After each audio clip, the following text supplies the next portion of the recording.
Thierno Alassane Sall bu démb ak Thierno Alassane Sall bu tey parce que Thierno Alassane Sall bu démb ci jëf nañ koy natt Thierno Alassane Sall bu tey ci wax nañ koy tontu te honorable député Guy Marius Sagna dafa am lu muy wax di ko répéter tout le temps mooy jëf mooy nattukaayu dëgg balaa ñuy wax wala balaa ngay wër di wax ne da ngay présenté wu comme le symbole de la probité le symbole de l'intégrité balaa ngay wax ne da ngay incarner les valeurs parce que dans le point de presse on va parler de valeurs li ñu war a xool mooy yow bi ñu la dénkee parce que tu as été aux affaires Jean-Michel l'a dit pendant 5 ans et 5 ans c'est l'équivalent d'un mandat présidentiel ba nga nekkee aux affaires lan nga def il faut que ñu natt ko pour xool ba xam valeurs yi ngay woote tey est-ce que méngoo na mooy le président Ousmane Sonko yàgg a wax le rapport entre le discours et le parcours li ngay wax est-ce que méngoo na ak li ngay jëf c'est extrêmement important kon dinaa ñëw nag ci Thierno Alassane Sall ban rôle la amoon ci pétrole Sénégal bi surtout ci benn transaction bu sulfureuse boo xam ne c'est un véritable scandale scandale yi du benn de moom daal kon bi mu nekkee ministère de l'énergie toje yi amoon na ci sous-secteur de l'électricité mais toje yi amoon na sous-secteur des hydrocarbures mooy alal bi ñu yàlla baaxee ci suufu Sénégal ñëpp wékk ci seen yaakaar muy le pétrole et le gaz du Sénégal ci loolu laay wax ni dinaa ñëw ci démb nag ay fausses nouvelles yoo xam ne daf ko indi maanaam wasaare ay xibaar yu wërul ci ne prix baril pétrole bi wàññeeku na selon moom de 21% ci àdduna bi et que Sénégal pétrole mi ngi fiy ball kon sénégalais yi daal lépp luy produit pétrolier muy gaz bi ñuy utiliser ci kër yi muy gaz butane muy essence muy gasoil muy jet bi avion yi di utiliser muy essence bi bateau yi di utiliser muy courant bi lépp a war a wàññeeku dinaa ñëw ci loolu bu loolu weesoo nag ñu dimbali ko tuuti defal ko lu ñuy wax consultance gratuite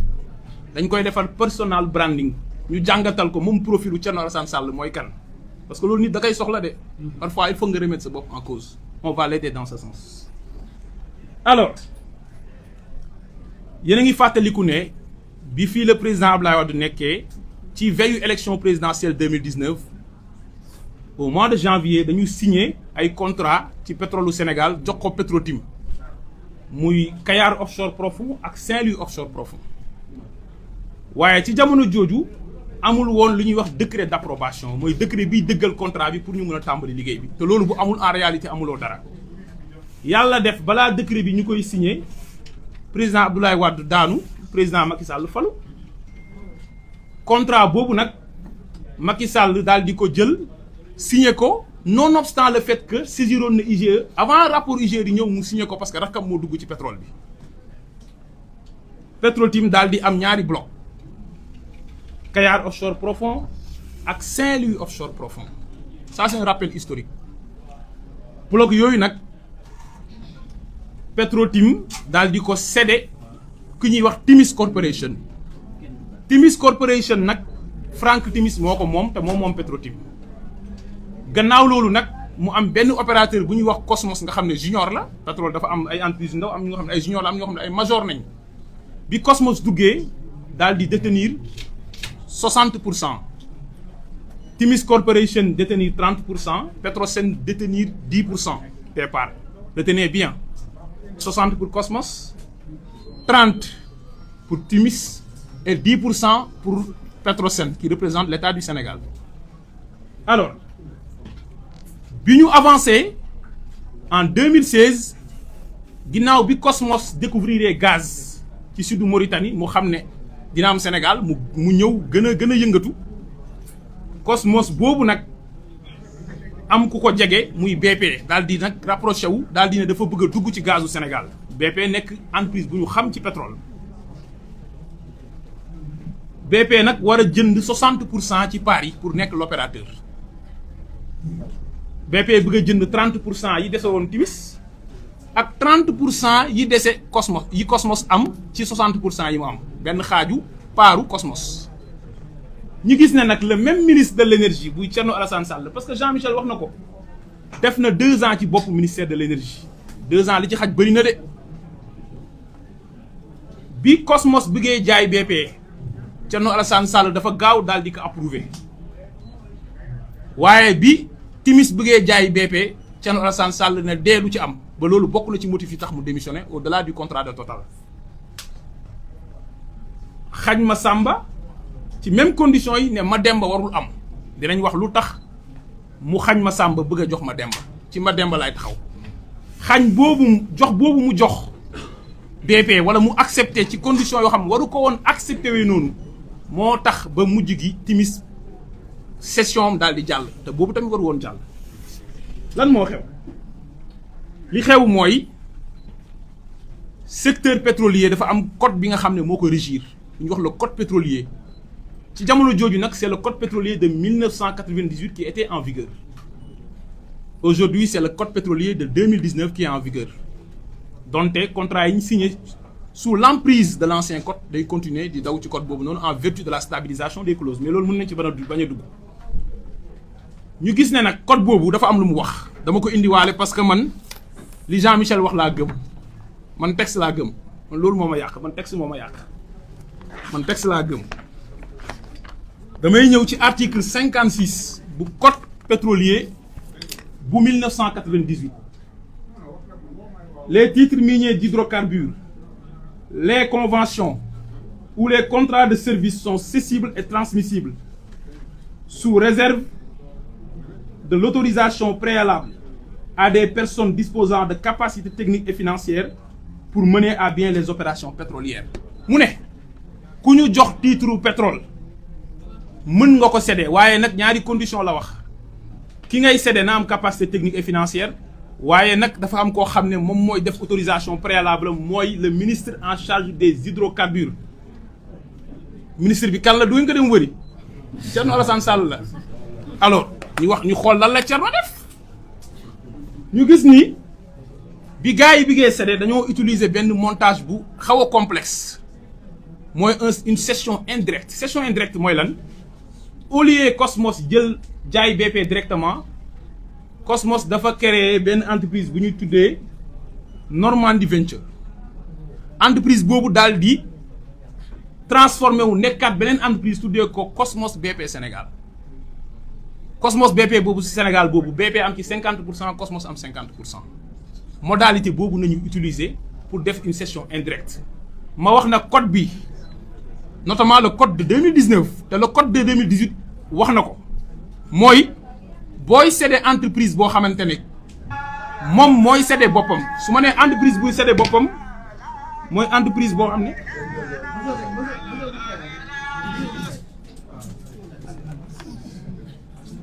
donc ngeen baal ñu pour wax ne booy céder entreprise boo xam ni moom boppam lay céder maanaam moom moo am contrôle entreprise bi muy céder c'est pas subordonné à l'autorisation du ministre da nga koy informer rek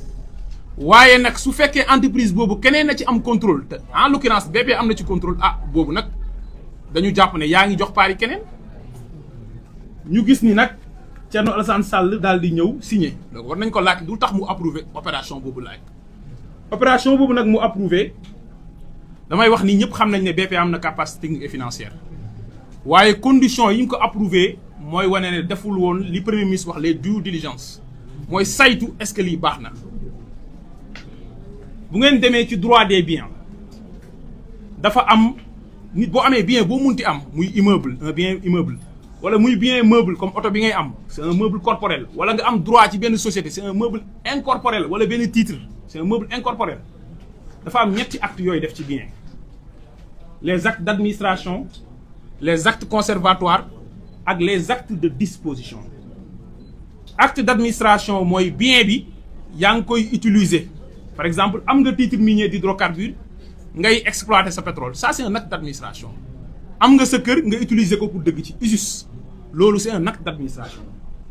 ñaareelu acte mooy acte conservatoire mooy ngay def dara pour sauvegarder bien bi acte conservatoire nag laay wax ni boo amee titre minier nga def demande de renouvellement c'est un acte conservatoire waaye acte bi ëpp solo te mu gën a grave li ñuy wax gravité mooy lu rëy ci bien mooy les actes de disposition acte de disposition mooy yaa ngi aliéner les droits sur tout ou partie du bien supposons nga jaay kër gi supposons titre minier bi nga bëgg ko jaay loolu moo tax boo demee ci code pétrolier boo demee ci code minier lépp luy titre minier moo xam ci pétrole la moo xam ci gaz la moo xam ci zircon la moo xam ci fer la ku ñu ko mun di jox soo ko bëggee aliéné maanaam nga bëgg cee def un acte de disposition maanaam nga bëgg ko jaay nga bëgg a céder titre bi c'est subordonné à l'autorisation préalable du ministre parce que acte bu grave ngay poser si ñun suñu biens yi nga xam ne ñoo ko moom muy suñu ressources naturelles qui appartiennent au peuple kon ministre boobu nga xam ne ci jamono jooju benn nit lay nekk ci bureau di défendre intérêt Sénégal dafa war a tenir compte que acte bii c'est grave kon balaa may def sama lettre d'approbation dama war a xool est-ce que lii baax na pour intérêt Sénégal loolu nañ gis ne nag Thierno Alassane Sall sàmm ko lu tax ma ne sàmm ko mooy Thierno Alassane Sall fexe na ba Sénégal perte ay milliards fi mu toll nii ci pétrole bi ak ci gaz bi fii ba 2045 waaye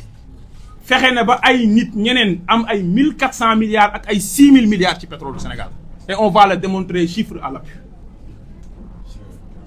mooy bi Cosmos di jaay BP parce que bu autorisé woon du jaay du am waaw parce que nag cin bënnul fëqul fan la yax di jaar léegi nag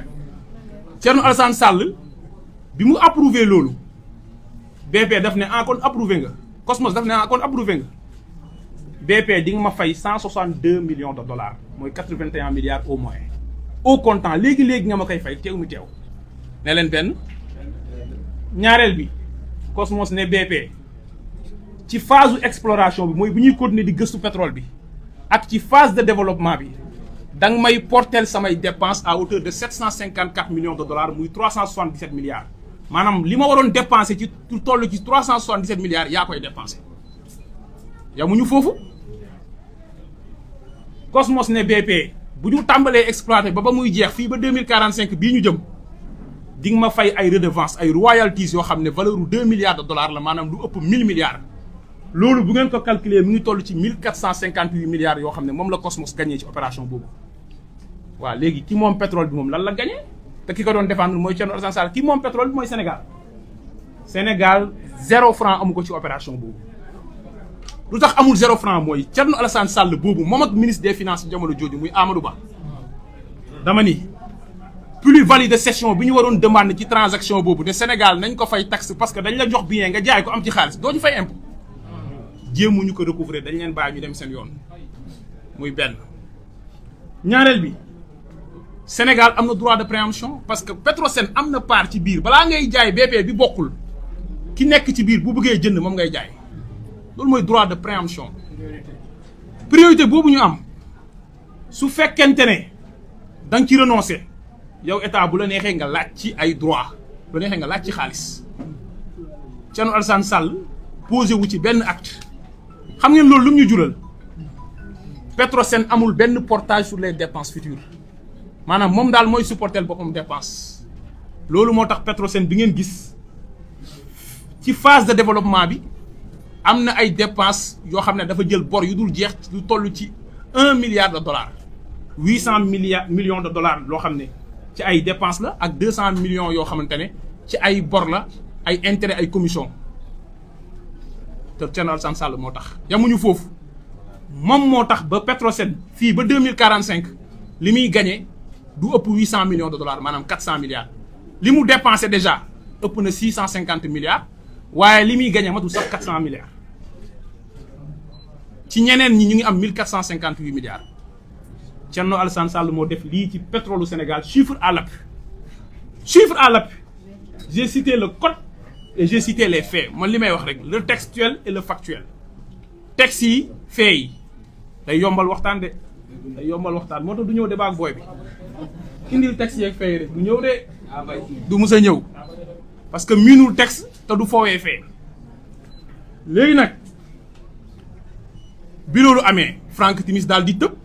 daal di ne man sama 30% yi maa ngi la ko bëgg a jaay yow BP nga ne ma 88 millions de dollars nga may fay du ma ko def ñu woote seen réunion primature li may wax ni Franck moom Thierno Alassane Sall moo ko bind ci livre protocole de l'Élysée dem leen ngeen lire ko mu ni Franck Timis ne leen bu ngeen ma nangulul sama session yow Thierno Alassane Sall bu ngeen ma bañalee lii ma bëgg man comme li ngeen ko nangulee Cosmos man dinaa leen jébaane ba pare porter leen plainte ci ni ngeen salfaañee intérêt Sénégal ak ni ngeen def pour xeex finalement ñu nangul ko li mu bëgg donte moom jugee na fa moom au comptant mu laal 250 millions de dollars muy 125 milliards gaa yaa ngi laal le Sénégal rek a laalul parce que Thierno Alassane Sall moo ñu war a représenter beneen bi mooy mu négocier royalty ne fii ba contrat bi di jeex dinaa laal lu toll 10 milliards de dollars muy 6 000 milliards baatu 6 000 milliards amul fu seen xel di dem mooy 400 milliards parce que dañu jël 6 000 milliards yi divisé woon ko ci nombre d'habitants yu Sénégal am population bi daal di ne sénégalais bu nekkoon war na am 400 000 moo tax seen 400 000 ñaari Sall leen ngeen ko war a laaj bu leen neexee laaj ko Aliou Sall waaw bu leen neexee ngeen laaj ko Thierno Alassane Sall c'est extrêmement important loolu laa bëggoon wax nag ci session boobu am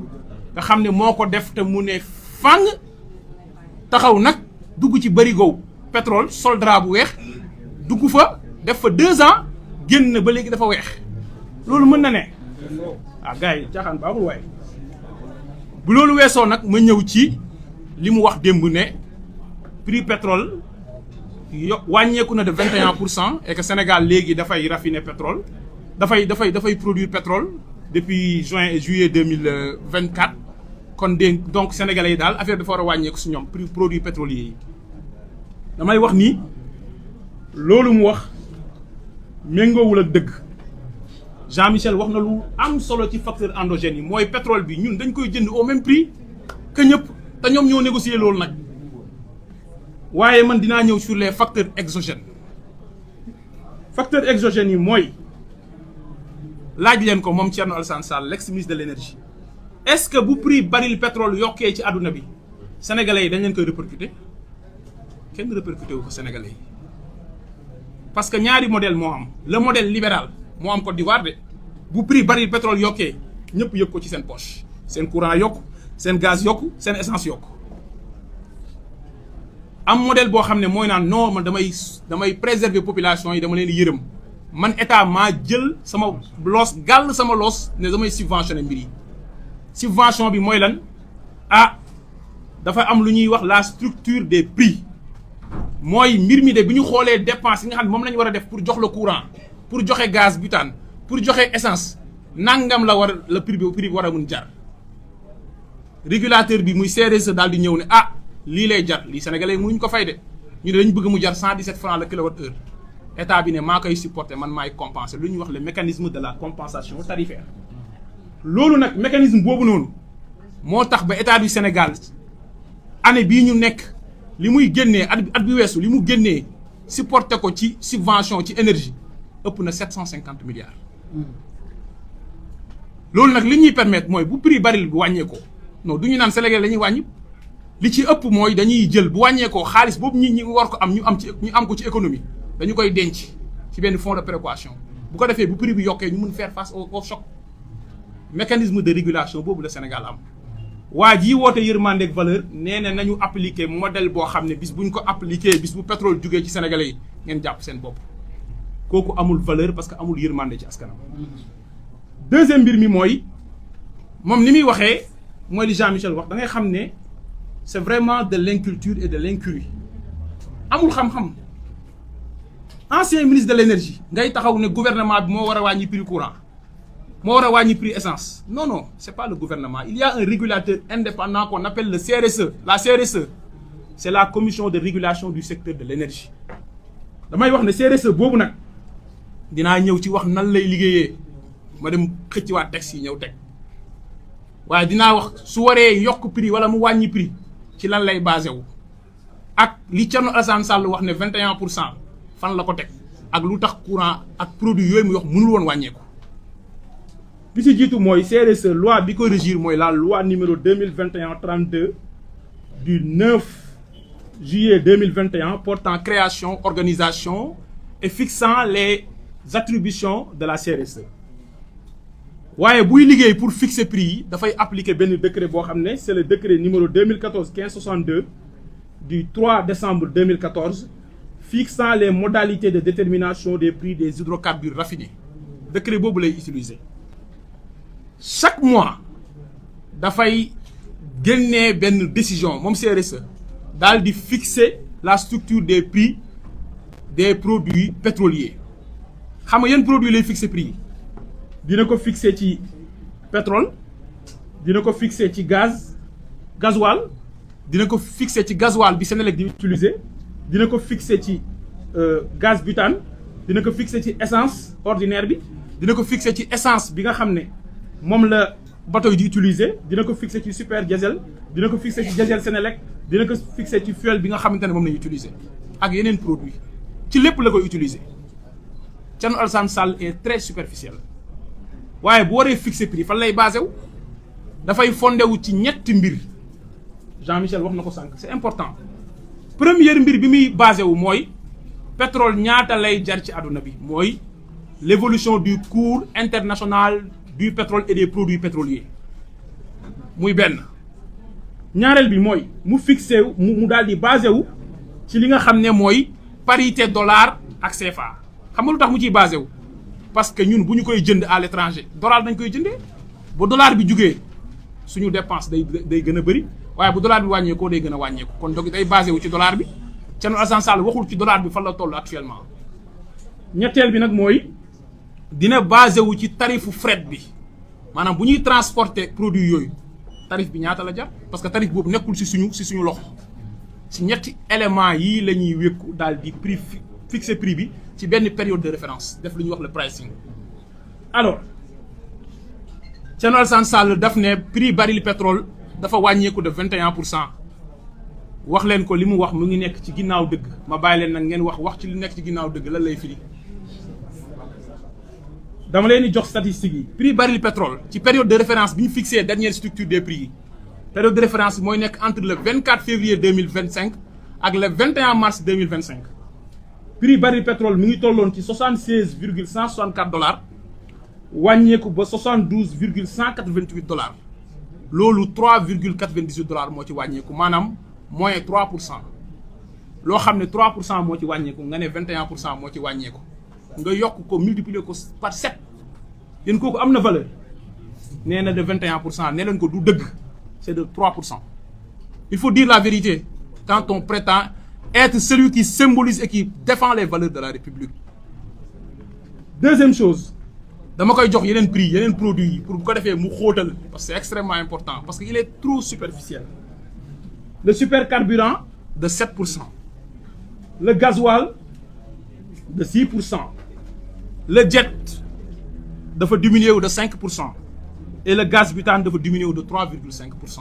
gisoo ci prix boo xam ne li mu wàññeeku ëpp na 7%. kon fan nañuy jaar bay wàññi produits pétroliers li wàññeeku dafa néew di waaye waxuma li wàññeeku mais deuxième élément bi ma wax dañuy basé wu mooy dollar bi fu mu toll. ñu gis ne ci même période boobu dollar bi.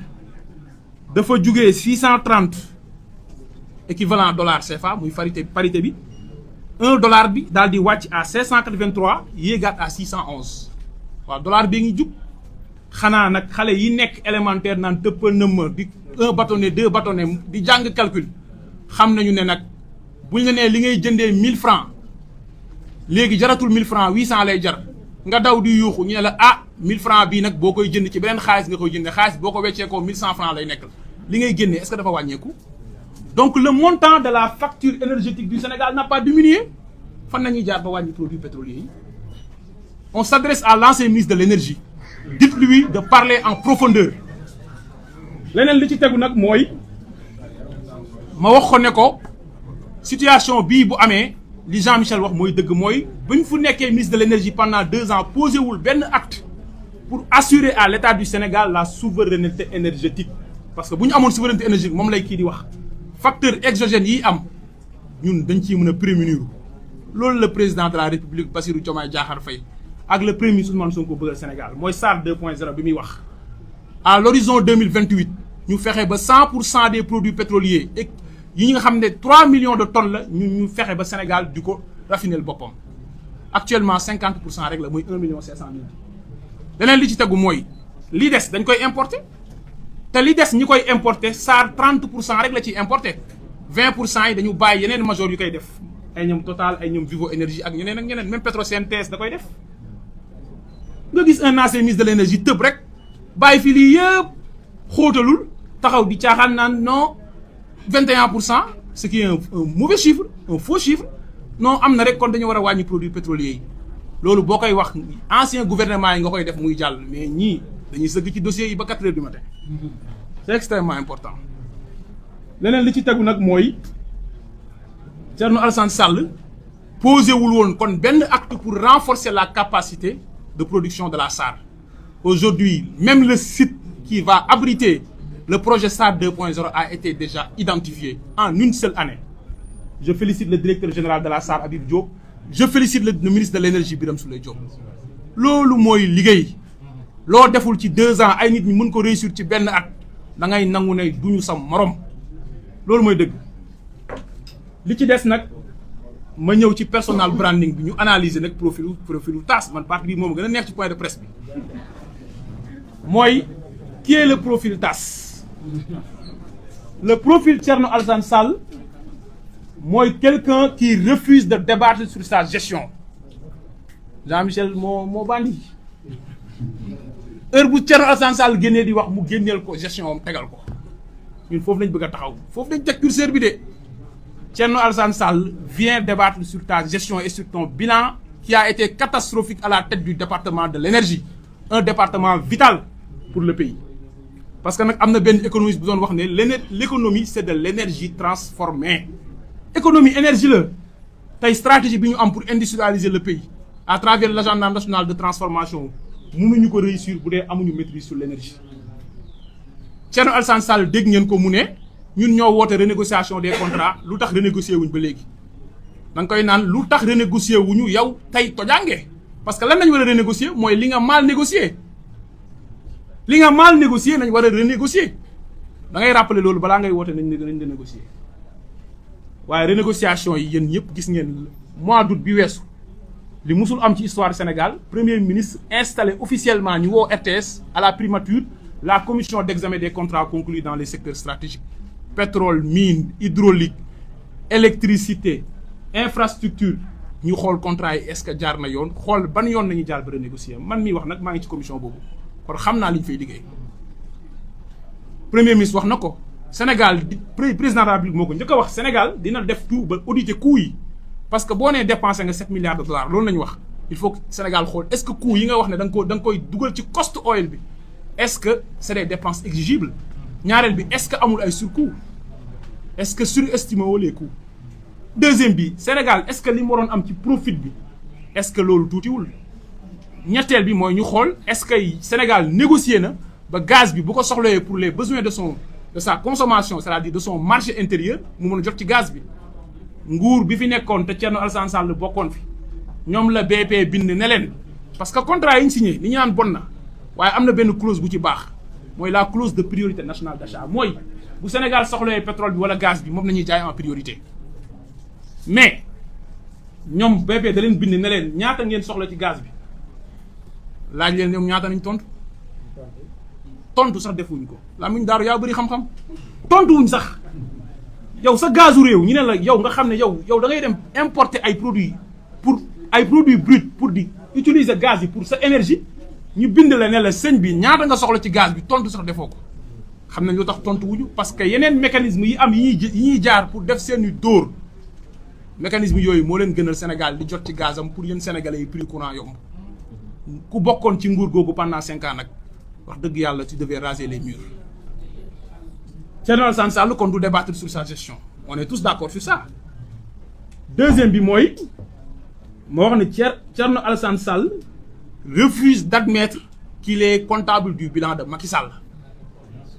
Jean-Michel wax na ko Thierno Alassane Sall ci nguuru Macky Sall la bokkoon c'est extrêmement important loolu fu mu dem dañ ko fàttali. beneen bi ci tegu mooy Thierno Alassane Sall est complice de la malgouvernance de Macky Sall bi nga xam ne wax naa ko moo sacrifié intérêt génération future yi fii ba 2045 kon il est complice. li ci tegu nag mooy su ngeen seetloo Thierno Alassane Sall en réalité musul opposé wu ci Macky Sall musul opposé wu xam nga instant mi ngi opposé wu yéen a ngi gis ne mi ngi opposé wu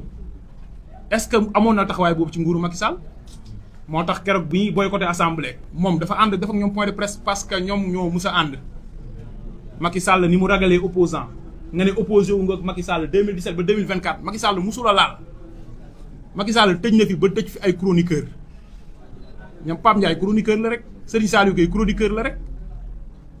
Pape Alé Niang journaliste bu yoroon benn site la Macky Sall ñooñu sax tëj na leen te duñu ay opposant Macky Sall audible maanaam ngay wax sénégalais yi di la déglu nga koy critiquer da lay tëj Macky Sall tëj na fi n'importe quel opposant boo xam ne musul sax am parrainage mais Thierno Alassane Sall n'a jamais été inquiété dëkk bi bu guddi jotee ñëppay tëdd mais kenn du nelaw Thierno Alassane Sall ne s'est jamais opposé à Macky Sall c'est ça la vérité ma wax nag ni kon Thierno Alassane Sall opposition bii mu nekk ñu ngi ko siy ñaanal bon courage waaye stratégie bii mu teg nag wax dëgg yàlla c'est pas une stratégie boo xam ne c'est bien mûri parce que lan moo tax muy bërti temps yi yëpp ñaar la ah bi si jiitu mooy détourner l'attention des Sénégalais ci chantier de reddition des comptes bi nga xam ne mu ngi produire des résultats exceptionnels par le pour judiciaire financier ci quelques semaines ñu mën a recouvrer 15 milliards 300 nit nga traduire leen loolu dafa mës a am ci histoire du Sénégal parce que ñi mu àndoon ak nañu tëj am na koo fi tudd sànq Farba waaw boo àndoon ak Farba ñu tëj Farba kay di nga tiit di nga fexe kay yow jéem a divertir les Sénégalais li nga wax dinañ la ci tontu waaye doo divertir Sénégalais yi loolu moom di nga ko xam. beneen stratégie bi mooy dafa jàpp ne actuellement espace d'opposition bi dafa libre il faut que moom mu ñëw exister parce que kan moo njëkkoon a ñëw nenu baxal dem réciter Cap Manuel ñu jox ko épreuve Bakel nenu baxal génn gars yi génnul tontu nenu baxal pousse à côté kenn déggatu ko il est intelligent nag na dem toppatooy affaire am c'est bien après kan moo ñëwaat borom balcon bi bi ñu ko rajee ci mairie de Dakar kenn déggatu ko léegi nag moom mu ne espace bi libre na xaaral ma ñëw pour nekk l'alter ego de Ousmane Sonko mais alter ego da ngay am étoffe bi am talent bi te am parcours bi te ñett yooyu amoo ci benn amuloo parcours bu sell amuloo étoffe bi amuloo talent bi kon mënoo opposé waa Ousmane Sonko du la tontu de kii moo lay woo débat ñëwoon nga tontu ko bien répondre beneen bi ci tegu mooy Thierno Alassane Sall mii bu ngeen xoolee xam ne sérieux wul mooy booy woote valeur Sénégal moo la war a gënal sa bopp Ousmane Sonko dañ ko tere nekk candidat mu ne Bassirou Diomaye Faye jugal loolu mooy Sénégal moo la gënal sa jëm mais Thierno Alassane Sall mooy incarner le summum du nombrilisme et de l'arrogance dinaa ko démontrer fait yi rek Thierno Alassane Sall bi mu génnee 2017 ci nguuru Macky Sall 2019 amul parrainage avant muy ñàkk parrainage dañ ko ne yow boo nekkul candidat koy soutenir mu ne Ousmane Sonko après amul parrainage soutenirul Ousmane Sonko waaye li ci pire mooy soutenirul benn candidat c'est-à-dire moom yoonam newu ci bu fi Macky Sall jógee il s'en fout mais moom moo war a nekk ñi ko xam ñëpp xam nañ ne ku bëgg a allié ak moom lu mu lay wax mooy man fas yéene naa allié waaye maa jiitu moo tax même local 2022 liste boppam la demee ci local quoi local nga xam ne gox yëpp foroo fa Pastef sax day dem en alliance PS sax day dem en alliance PDS sax dana dem en alliance local foroo ci gox yëpp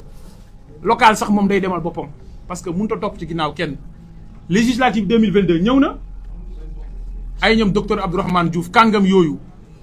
jeunes yu brillantes yu mel ni Maram Soda Ndiaye ñeneen ak ñeneen topp ci ginnaawam mu dem moom moo war a jiitu par force gis ngeen ko ba léegi lu nekk par force lu mu bokk moo koy jiite sinon moom lu bokk loolu nag pour man ku koy def amuloo valeur ma daaneel ci ne nag ah Thierno Alassane Sall dafa plafonné 2017 le président Ousmane Sonko mooy première participation à une élection année boobu la Thierno Alassane Sall génn te Thierno Alassane Sall moo ko ëppoon tur parce que nekkoon na ministre ba pare musoon na politique jiite ay cadre kon am na réseau am na moyen ak leneen surtout ñoom ni ñuy doxalee waaye ñu gis ne Ousmane Sonko 2017 plus fort reste la jàllee 2019 15%. 2022 locomotive coalition Yewwi bañ gagné les grandes villes législative 2022 moo tax ba ñuy waaj am cohabitation à l'Assemblée 80 députés pour l'opposition présidentielle 2019 mu joxoñ benn nit kooku am 54% dès le premier tour 2017 boobu ba léegi Thierno Alassane Sall mënut a romb plus fort reste méngale leen ñaan ñi ay adversaire nañ Thierno Alassane Sall ñun balaa ñuy jàpp ne acteur politique bu crédible nga ñu ngi lay ñaan nga def effort pour franchir la barre symbolique des 1%. La barre symbolique des 1% boo ko franchiree su boobaa nga nekk un acteur politique crédible aux yeux des Sénégalais te maa leen wax ne bu ngeen deful nànk plus fort reste sax dootu ko amati. kon loolu lañ bëggoon a wax ci point de presse bi di daaneel ci ne nag la jeunesse patriotique du Sénégal qui est la JPS jouera son rôle d'avant-garde parce que jeunesse patriotique bii ñi fi teew nii. bokkuñ ak jeunesse su parti au pouvoir yi fi nekkoon nga xam ne ci xuloo xeex ak dóor chaise nga leen doon dégg ñii ce sont des jeunes responsables mais des jeunes responsabilisés ñoom ñëpp ils sont à la tête de secteurs stratégiques ñii ñu ngi présidence ñii ñu ngi ci direction yi ñii ñu ngi ci assemblée nationale 15 jeunes à l'assemblée nationale ñii ñu ngi ci poste de président de conseil yi kon bu ñu woowee ci def ay résultats dinañ ko def ba mu mat sëkk te kii symbole la ci ñu ngi toj àll bi di taal rek waxuma pour tagg sam bopp je donne un exemple parce que sénégalais boo génnee di wax di nga wax li ngay def pour la première fois de l'histoire du Sénégal suñu or fii nañu koy raffiner au Sénégal la raffinerie nationale d'or. Pour la première fois de l'histoire du Sénégal le comptoir national d'or du Sénégal sera installé. On a déjà signé la convention avec le FONSIS mooy or bi dootul demati bitim réew sénégalais yi ñoo ko gën a soxla waa bitim réew. balaa muy génn na ci Sénégal jël lu soxla ba pare buñ ñu woowee ci chantier résultat dinañ ko def waaye nag suñu rôle d'avant-garde dinañ ko def ku génn pour manipuler midi 5 ñu génn tontu wa leeral Sénégalais yi si ñaari terrain yooyu nañu fas yéene taxaw ñun waa JPS loolu lañ bëggoon wax di jégalu kàddu yu guddi yi di leen sant di leen gërëm ba salaamaaleykum